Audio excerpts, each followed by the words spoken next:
This is WWE superstar Drew McIntyre, and you're listening to the WWE Podcast.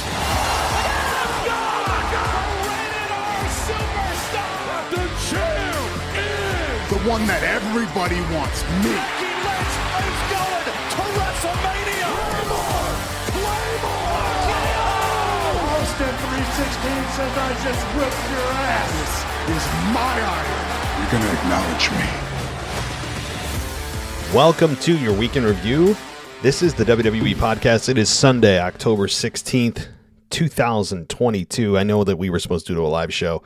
I showed up a couple minutes late to my live show, and then I couldn't start the live show. So, yeah, I don't know what's going on, but Blog Talk Radio will be used in the near future. Maybe I'll do a live mailbag this week. Keep it tuned to my Twitter feed at wrestling_audio. If you want to know about when we do live shows, as well as Patreon, if you haven't already joined, besides getting everything ad-free, you'll get a heads up on when live shows are coming your way. So this week in WWE, guys, a crazy week. I mean, think about all the names Triple H has brought back already. Just take it, I mean, hit row, right? There's one. Io Sky, Dakota Kai. There's two. Names right there. What about Bray Wyatt, right? Obviously, the biggest name so far that he's brought back. Braun Strowman, brought back. Karrion Kross, he's brought back. Johnny Gargano, he's brought back. Among others. I'm sure there's a bunch more I'm not remembering. Just think about the number of people Triple H has brought back under his regime now, under Paul Levesque. It has been really mind-blowing. The number of people that have been brought back that when Vince fired them, you now know that Triple H was probably sitting there shaking his head, right? Going, I could do so much more with these guys. So just, I know I'm missing a few people here and there, but it's been really crazy. The Good Brothers, there's another, right? So there's a lot of new people, a lot of old faces been repackaged. It's just awesome. And he's brought back the first names of Riddle. He now has a first name again. And Austin Theory now has a first name again. Although Austin Theory, I'm not trying to start the show with this, but just a quick side note. What has happened to him? He's still Mr. Money in the Bank, right? He has gone off a cliff. And maybe that's by design. I wouldn't put it past Triple H to have this be strategic where he continues to lose matches, doesn't have a ton of airtime, but he's still there, doesn't flaunt his Money in the Bank briefcase a ton. All these things will slowly just chip away at your conscience about, or your attention rather, your attention to Theory. But I want you guys to keep Theory in mind because he still is Mr. Money in the Bank. He still is Mr. Money in the Bank, and he still holds that contract. And whenever Roman Reigns is in jeopardy, just remember Austin Theory still holds it. Okay? I'm not trying to spoil Triple H's plan here, but it's a good one because I had to actually dig him out of the basement of my brain to talk about him. So, all right. Well, anyway, just a quick little tip there. Secondly, how do we not just talk about Bray Wyatt? I'm going to start there because he comes out on SmackDown for the first time in 19 months. And by the way, not a bad era to miss of the pandemic era. Not a bad time to get the hell out of Dodge, right? But he comes out with new music, not really a new look, just no mask, just Bray Wyatt with the lantern. And he comes out to the ring and gets very emotional. Now, before we get to the content of his promo that he gave, I don't even know if I'd call it a promo, more of just a heart-to-heart with the fans. When Roman Reigns and Bray Wyatt inevitably go at each other, which seems like now it's going to be a little while, because I don't know if Bray's going to target someone right now, or if maybe someone's targeting Bray right now, which actually may be more the case, and I've heard some really interesting theories. We'll get into that. But when Roman and Bray do eventually have their program, what is going to be longer? Their combined entrances or the match. Because they should really just slot 45 minutes to an hour for this match, whenever it takes place, at Crown Jewel or at Survivor Series or Mania, wherever. They need to just set aside a full hour. Half hour to 40 minutes for the intros and the entrances, and then 20 minutes for the match, because that's probably what it's going to be. Just their entrances have to be in the top 2 longest entrances in WWE history. Yes, The Undertaker has a long one as well, but I'm talking active roster. So just some food for thought there. But Bray comes out, and he was really emotional. He was vulnerable. Do I think he was being genuine? Probably about 90% of it was, I think, genuine and heartfelt, because the other 10% of him knew that he was on camera. And maybe you're accentuating a little bit here and there, but I generally think most of what he said and his emotion was real. I do believe most of it. You know, you can't say 100%, because you have to know you're on camera. And when you're on camera, whether he's consciously or unconsciously realizing it, you play to the audience, right? I think there's a little bit of that, but I think that the content was spot on. I'm talking to the fans about how he was in a really dark place. He lost people close to him, and that we as fans would always find him, and that we saved him. And he talked about an interaction, or a couple of interactions that he had with other fans, and it was just, it was very emotional, and obviously a side of Bray we've never seen. And he said that. He said he never got to really see this side of me, the real me. And the reason I also say it may be 10% of an act or embellishment or part of a story, it is part of a story. Because what happened after Bray had said that you guys have found me, the mask appears. And the mask, again, it's hard to tell what the mask is saying. They need to work on that audio, because if what the mask is saying is super important, we should probably hear it and not have to just decode it and slow it down. Or like, I don't want to have to listen that hard to hear what the mask is saying, okay? But I think the gist of it is, even if you didn't catch a word of what it said, is that this seems to be the evil side of Bray. That's one theory. That's one theory floating around, is that this mask that appeared on the screen as he was getting very heartfelt for the last 30 seconds of the show is Bray's alter ego. But haven't we already seen that? I feel like we've already seen that before with the Firefly Funhouse and The Fiend. So we've seen that. So if this is just another alter ego of Bray kind of playing the three faces of Foley, it's like, okay, like, it's not a bad formula. You know, it works. But I think there's more to it. And here's an interesting theory I heard listening to actually another podcast, and I'm not going to pretend this is my own, is that it's actually, if you don't want any spoilers, you might want to move forward. Again, this is a theory. This is nothing confirmed. That it could be Bo Dallas, and that his brother is trying to lure him back into the dark side, trying to put him back into hiding, trying to suppress him, whatever method, whatever terminology you want to use, that it's Bo Dallas. And I can't confirm nor deny that, but I think it would be an interesting little, I guess, wrinkle to this whole thing. Because if it is Bo Dallas, it's his brother, but what is his brother's motivation? We don't know.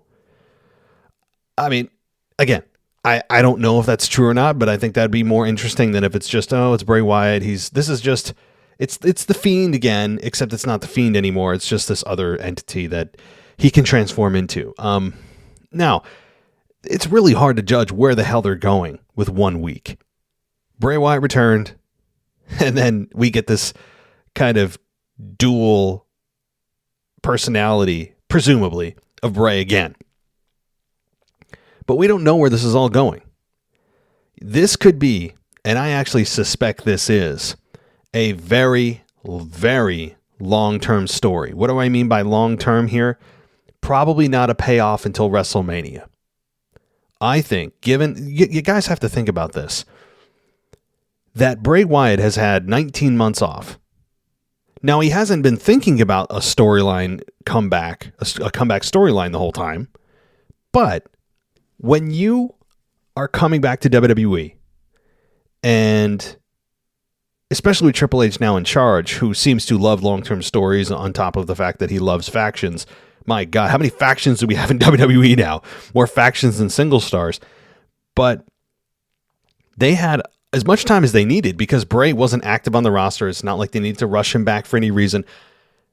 Whatever's going on is long-term, like 6 to 12 months, if not longer, I think, of a payoff, of an evolution of a story. Whatever this is, whoever this is, I'm sure there'll be twists, turns. Maybe Bray himself will turn heel. This is all a ploy.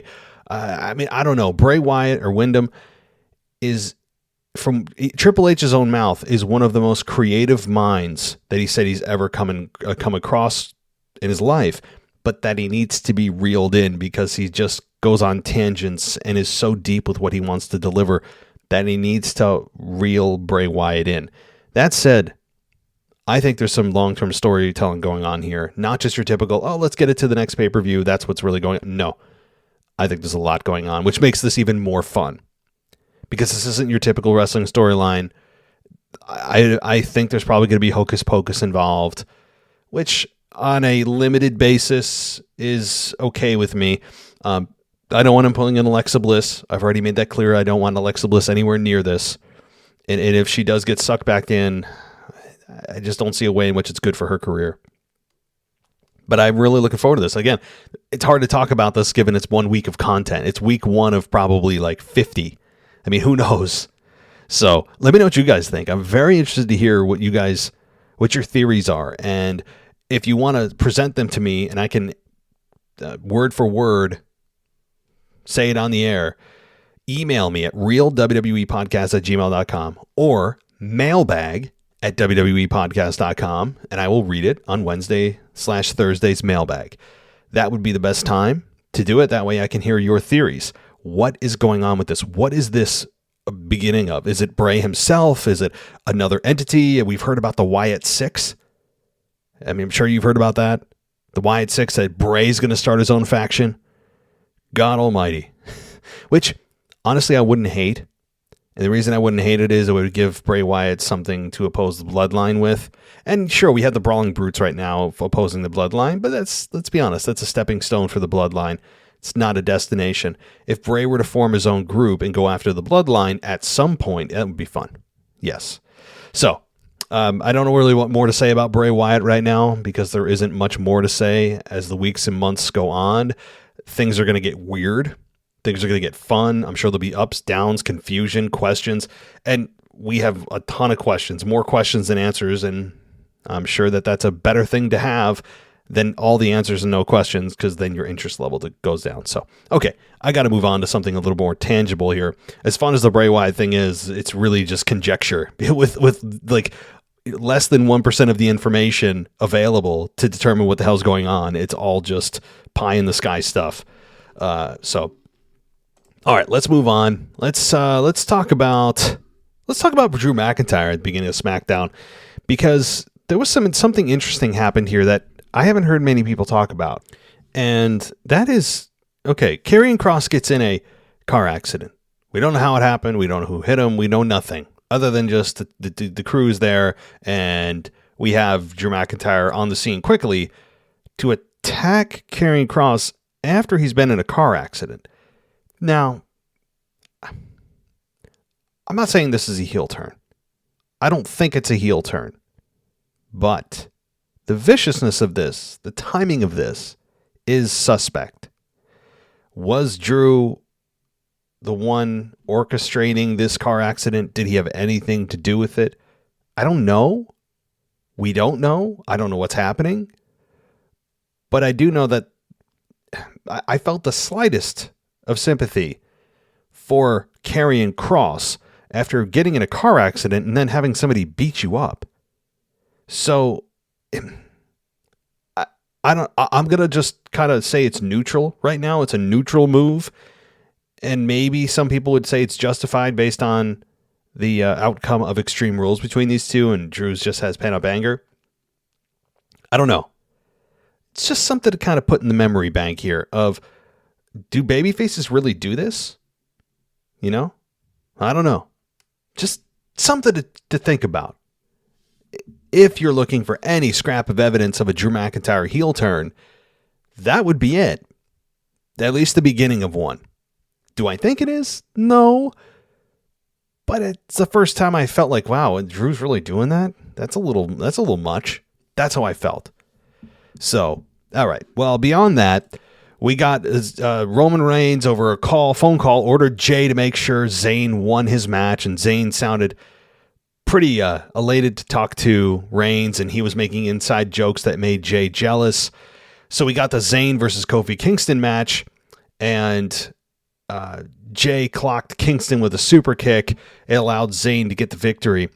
And then Jay said, "You would have won without me." Zayn said, "You didn't do anything." And they're once again no longer on the same page, because one is saying they didn't need the other, and the other one's saying, "Yes, you did. You wouldn't have won without me." So it's kind of same old with Zayn and Jay, which is still continuing to be fun. It wasn't the focal point of Friday night, which is fine with me.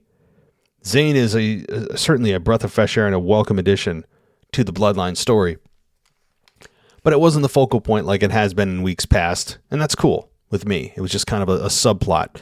And to me, though, I mean, are the fans put under some kind of spell when the New Day music hits? Is there anywhere they can go that people just use common sense and start booing these children?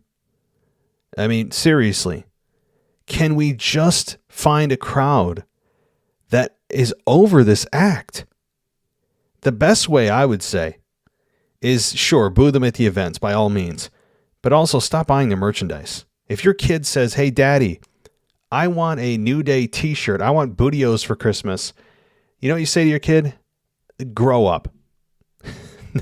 I mean, no, but you just, that's the best way to hurt them, is to stop buying their merchandise, which may help drive the possibility of them turning heel or just disbanding or just stop existing.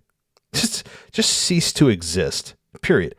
You know, I don't understand the people's just Pavlovian response to the New Day's music, to the trombone. This crap's been going on for like 7 years, and we're still doing this. And you know what? I can crap all over Kofi and Xavier, and I can't stand either of their characters. I mean, they make my skin crawl, especially Kofi. But I blame the fans. I do. I blame the fans, because they're the ones who are continuing to cheer for this crap. So it just kind of solidifies WWE's response to go, well, they're still cheering. They're still buying the merchandise. Why fix what's broken? Blah, blah, blah. Whatever. So I blame you fans cheering for this garbage group. I mean, beyond its shelf life. I mean, to say it's beyond its shelf life would be an insult to a moldy piece of cheese sitting on the shelf for way too long.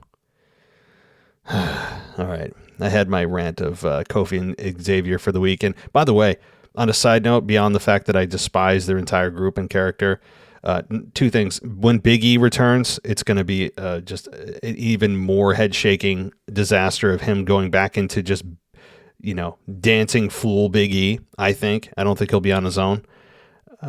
With all the progress they made of Big E on his own as WWE champion and all that, that's going to be gone and erased in a minute. And they erased it pretty quickly, honestly, when he got back with the group, because they never really, really took him on his own and went on his own. He just constantly would be back with that group. Every chance that WWE got, they put him back in there. And also, number two, I didn't even know New Day was I forgot they were even on the SmackDown roster. That's how much I miss them. But until they showed up this week, I'm like, oh yeah, that's right. These fools are still here. That's how little they add for me to SmackDown. If actually they're a detraction. I don't know how to be any more insulting to the New Day. I don't. So I'm not going to pretend to sit here and analyze, like I'm some neutral party. See, that's the thing. That's the difference between a lot of wrestling shows, is they give you kind of the lowdown, and they dive into the analytics and into the stories and how things could break down and what could happen and this and that. But they very rarely interject their own opinion. And you may say, oh, that's journalism. People don't want to listen to journalism. I think people honestly want the host to have some kind of opinion. Even if you hate my opinion, that's fine. It's fine with me. I don't expect everyone to agree with it, but I think that's the difference between this podcast and a lot of other ones, even the bigger ones, that just don't seem to have an opinion of their own. It's just very dry and intelligent, but I don't know. Okay, moving on. Damage Control challenged Shotzi, Roxanne Perez, and Raquel to a 6-woman tag team match. So that's happening. And it's also cool to see a new face on SmackDown, Roxanne Perez. I never saw her before. I never have. Okay. But she impressed me with the match that she had. Bayley did get a schoolboy pin on Perez, which did surprise me, given that usually when you debut on a roster, or if you're new at all, you almost always go on some kind of winning streak. So it was a bit of a surprise for me here that we had Bayley get the victory. I didn't hate it. I thought they were going to start to tell the story of Bayley going on some kind of spiral, and they didn't. No problem here. I didn't hate it, but okay. Before I go any further, I wanted to welcome a couple new people to the Patreon family because I had forgotten to give them shout outs. So let me do that now. Kip and Cam G.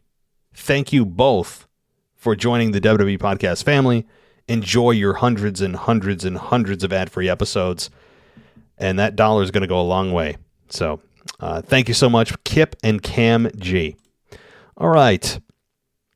Let's see here. Oh, good. My Yankees, not that anyone cares, but I do, won their Game 4. That means we're going to have Game 5 tomorrow in New York, Yankee Stadium.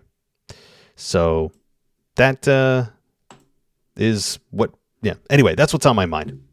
All right. Let's see what else happened here. We got Braun Strowman taking out Brian Thomas and James Maverick in a handicap squash match, but the biggest part here was, pun intended, MVP and Omos were in the crowd and they stared down Strowman after his victory. So now we know the answer to the question of what the hell are they doing with Omos? What are they doing? And now we know. The answer? Omos versus Strowman. Is that a crown jewel or longer? We'll see. But this match, when it happens, is going to be slow-paced. Not a whole lot of high-flying moves, nor should there be.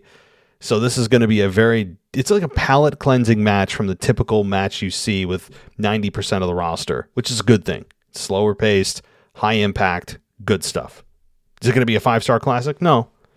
But I'm intrigued. Both men need something to do. So let's do it.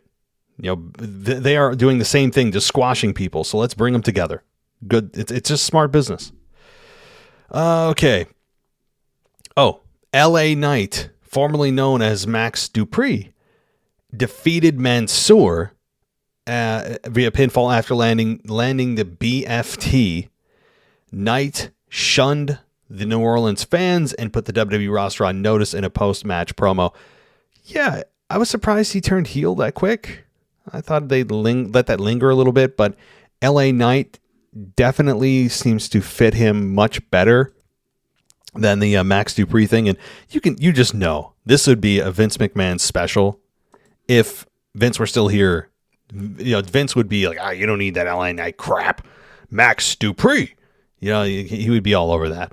So he is probably very thankful that Vince is no longer there and he can be LA Knight instead of Max Dupree. All right. Let's take another look here. The Viking Raiders return. It was teased in a very kind of a spiritual ceremony vignette. It was different. At first I thought it was like another Bray Wyatt thing, like another promo with Bray. And then I realized quickly it wasn't when I saw the shields of the Viking Raiders. And I'm really liking the serious tone they've taken with the Viking Raiders. If you guys are old enough to remember back in the pandemic era, remember them and the Street Profits going to like local high schools and doing just embarrassing track and field crap that was supposed to be entertainment? Anything you can do, I can do better. Remember that? Now, I know it was the Wild Wild West at that point. It was kind of whatever you want to do, let's do it. It's the time to do it. We're not in front of live crowds. But that was just embarrassing. I mean, they were the tag team champions at the time. No, the Street Profits were the tag team champions at the time, so it made it all the worse. But they've gone from that to a much more serious brand of this group, and I can't agree more with that. Not every team has to be super serious, but this one needed it. And what they were doing, they were like holding their shields, and it was kind of a nice little cinematic movie trailer almost. So that's all we know. But when they come back, look out. I mean, I think there's going to be some bodies rolling, if you will. All right. Let's see. Oh, Legado del Fantasma. Boy, if anyone asks me to do like a nice, smooth, like Spanish pronunciation of something, it ain't going to happen. I'm going to sound as like white and English as possible, unfortunately. Okay. That consists of Cruz del Toro, Joaquin Wilde, and they defeated Hit Row, which is Ashanti the Adonis and Top Dollar, after hitting Dala with the Sacrificio. So, Legado de Fantasma took out Hit Row.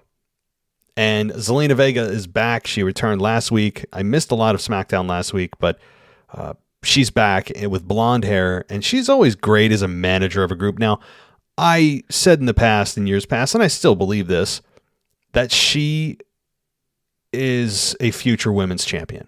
And she has her best days in front of her. And I still think she could, because she sells herself with her authenticity. She may not be the biggest, the strongest, the best, the fastest. She's the opposite of an EST, okay? But on the mic, and as far as presentation and confidence and charisma go, she's very convincing, very polished in that regard. Maybe I'm overselling Zelina Vega to some people, and some people disagree, but I always felt there was more with Zelina Vega. And sure, she won the Queen's Crown, which they were for some reason afraid to say Queen of the Ring. They just can't come up with something bizarre. It's Queen of the Ring. That happened a couple of years ago. And she won that, and then just went on this kind of not bizarre. She went on this predictable heel run with a fake British accent, calling people their subjects, and it's as vanilla as it gets. And I'm glad she dropped that, and she is now a part of this group managing Legado del Fantasma. Maybe just call it LDF. Can we just go LDF? I'm not good at pronouncing that. So anyway, they got a victory here over Hit Row, who needs some mic time, by the way. I mean, I think I pointed this out last week. Ashanti the Adonis hasn't spoken a word. Like, we don't know what he is. We don't know his mission, why he's here, what drives him. We know nothing. Nothing. And I think that's going to hurt them if they don't just, even if it's a scripted promo that's a paragraph or so, and they deliver it in a way that doesn't feel read, fine. I just need something from them beyond just, okay, we're this kind of like wannabe rap, hip hop, R&B group, and we've got cool, like edgy names, but we don't know, or the fans don't know who or what we are, but they just know we're kind of cool. That's all they've got going for them. And they need more because they're capable of more. So, but regardless, LDF here got the victory with Zelina Vega. Always great to see her. She's just so talented. Liv Morgan drove Sonya Deville through a table with a senton from a scaffold after Deville was verbally running her down backstage about being whiny, and Morgan overheard this backstage and just took out Sonya Deville. I have no issue with this. None. And I had speculated, as others did, that Extreme Rules, when she was crouched in a corner after her defeat to Ronda, that we were going to see her turn heel. I would say this is not a heel turn. Number one, Sonya Deville is extremely unliked and disliked, and having Liv stand up for herself is not a negative quality. I mean, that's an asset. I mean, that's courageous. That shows a spark. That shows an edge. That shows confidence. That shows respect for herself. yeah, she blindsided her, but Sonya was running her mouth. She got exactly what she deserved, and it showed a more aggressive, just violent side of Liv, and I liked it. It wasn't this kind of soft little petite girl that's shy and too scared to hit somebody. No, it gave Liv the edge she needed, and this transformation of Liv into this more aggressive version of herself is very welcome. And doing her signature now, it seems to be her signature move, is that senton through carcasses, through tables. I mean, that seems to be her signature, but I like it. And Sonya Deville, I can't stand on really any level, professional, personal, a lot of levels. I'm not a Sonya Deville fan. So on a kind of a pro wrestling level, at least, it gave me some satisfaction. But interestingly, absent is your SmackDown Women's Champion, or as Ronda would like to say, because she's incapable of saying women's, is the SmackDown Champion, Ronda Rousey. She ain't there. Where was she? We don't know. But, okay. Maybe she's taking tips from Roman Reigns' schedule.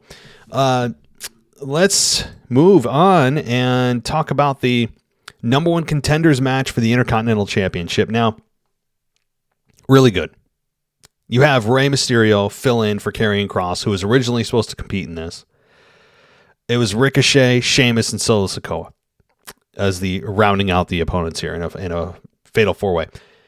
And earlier in the show, we had Rey Mysterio approach Triple H and ask to just quit. I mean, he wanted to quit, given everything that's going on Raw, and he doesn't know what to do, and he's not going to fight his son. And we learned later that Triple H had convinced him to just move to SmackDown. And when he got into that triple threat, or that fatal four-way, you look at that and you think to yourself, no one else in that match makes sense to face Gunther. Nobody.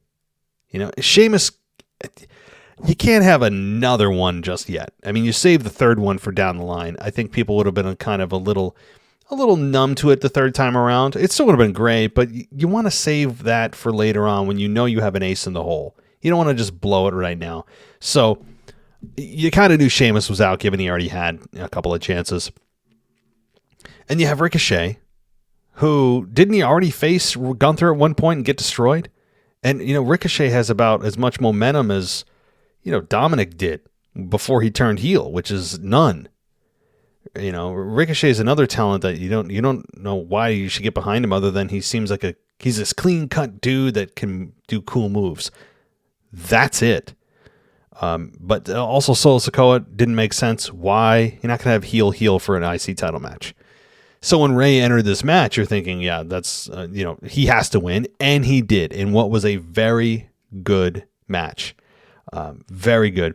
I think that they did this was, do I dare say pay-per-view quality? I mean, it was a little short for pay-per-view, but I think everybody hit their spots.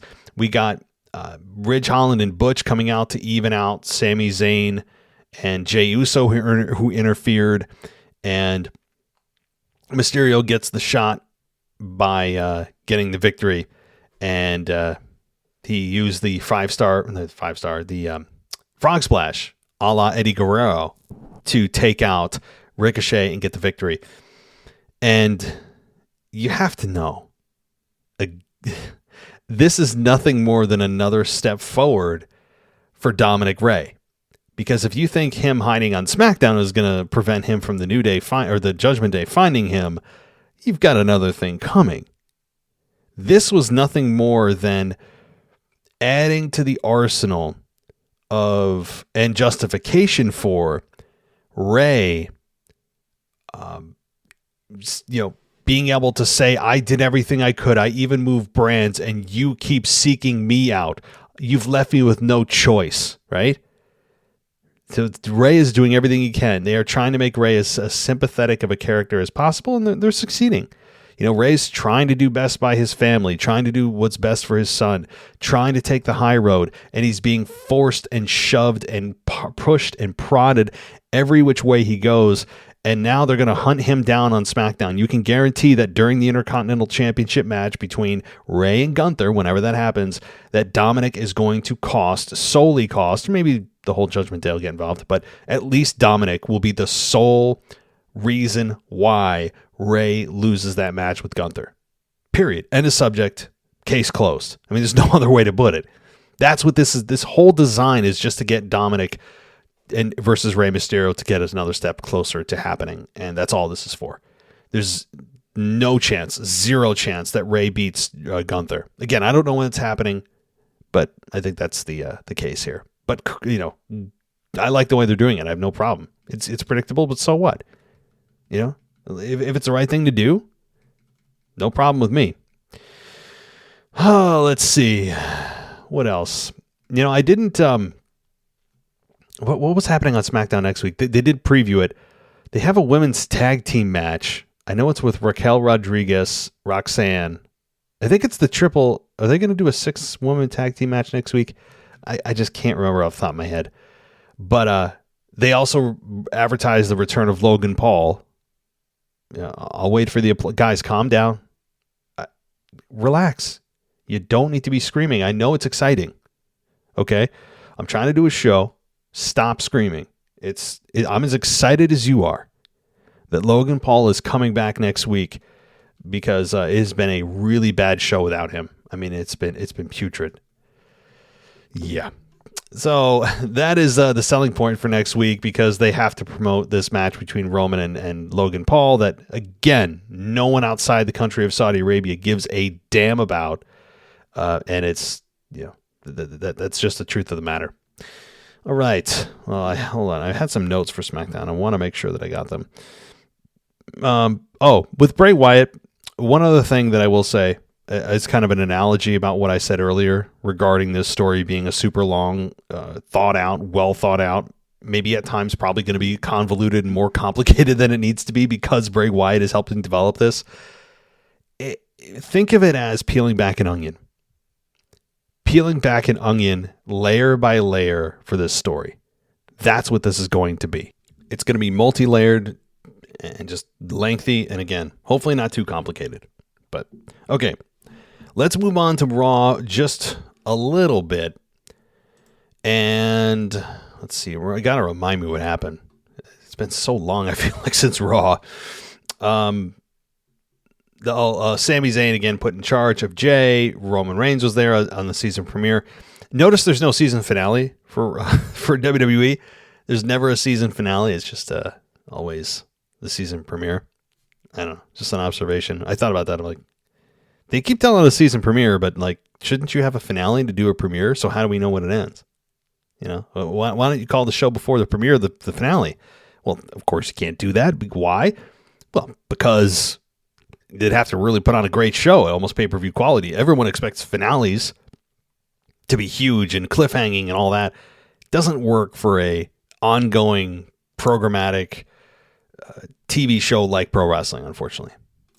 But all right, let's continue into Raw. Let me give you kind of the lowdown, a bit of a reminder of what happened. Let's see. Johnny Gargano won against Theory. Again, continuing to, I think, tell the story of, or at least the effort of Triple H to get Theory out of our minds as a potential champion. Chad Gable took on Rey Mysterio. Rey Mysterio won. The OC end up returning Gallows and Anderson to brawl with the Judgment Day. Bayley versus Candice LeRae ended up happening, where Candice LeRae won in not a great match, but okay. It seemed like a match that they were both capable of more, and you knew it. The Miz's birthday happened with Dexter Lumis, of course, showing up, and I think they actually have a match this week. So tomorrow night, or tonight, as you listen to this. Omos had another squash match. Let's see. And Bray Wyatt, we had some video of him on the screen of a return from the Extreme Rules event. And I think that pretty much was kind of it. And yeah, so, as we look ahead to the pay-per-view coming up, which is on November 5th, Crown Jewel, I think there's only one. Is there only one match happening right now? Is it just Roman Reigns? Is that it? Versus Logan Paul? I don't know if there's anything else going on right now scheduled for the pay-per-view. I don't know, but let's see. there is some news as I have a little bit of extra time here. Rhea Ripley this is a news off of Wrestling Inc. She actually returned to in-ring action this past weekend where she wrestled in a mixed tag match alongside Damian Priest at a live event in Sioux Falls, South Dakota. This was her first match since June. She was actually sidelined with a brain and teeth injury. I didn't know about the brain part. Yeesh. Wow. Scary. Okay, I knew about the teeth thing. I mean, we all knew there was some dental work going on with Rhea. I had no idea that there was some brain issues. That's honestly, I just wish her the best. I mean, as I was just calling for somebody to, hit her in the head with a steel chair. That's how much I despise her character in the best way. Not in New Day heat, go away off my screen, I hope you're fired way. In a true heel heat way, I hope someone cracks her over the skull, but not going to happen. I mean, I really had no idea about the brain injury though. So cool. That's good to hear. So she'll, maybe take an actual couple bumps. Let's see. I think I'm looking at some other news. Other than that, it's fairly quiet. Renee Paquette, i.e. Renee Young, is now a part of AEW for those that are interested in such things. And that seems to be kind of it for tonight, guys. Again, I apologize for those that were listening or wanted to do a live show or waited for me to do a live show. I was late, and then Blog Talk said, yeah, you can't log in. So, yeah, I guess it's on me for being a couple minutes late.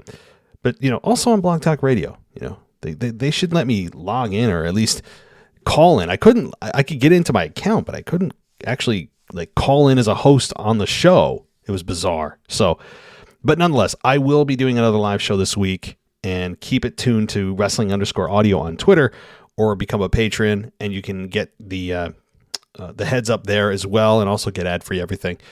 A couple things if you guys want to help out the show. You want to subscribe to our website and go VIP, you can do that at www.podcast.com. You can also, which gets you ad-free episodes there. You can also go to Apple Podcasts for 99 cents a month. Right there is an ad-free button. You can also go to Apple Podcasts and just give us a 5-star rating and review. So that does help us too. All right. Thank you, everybody, for listening. This has been your WWE Week in Review, and I'll talk to you next time.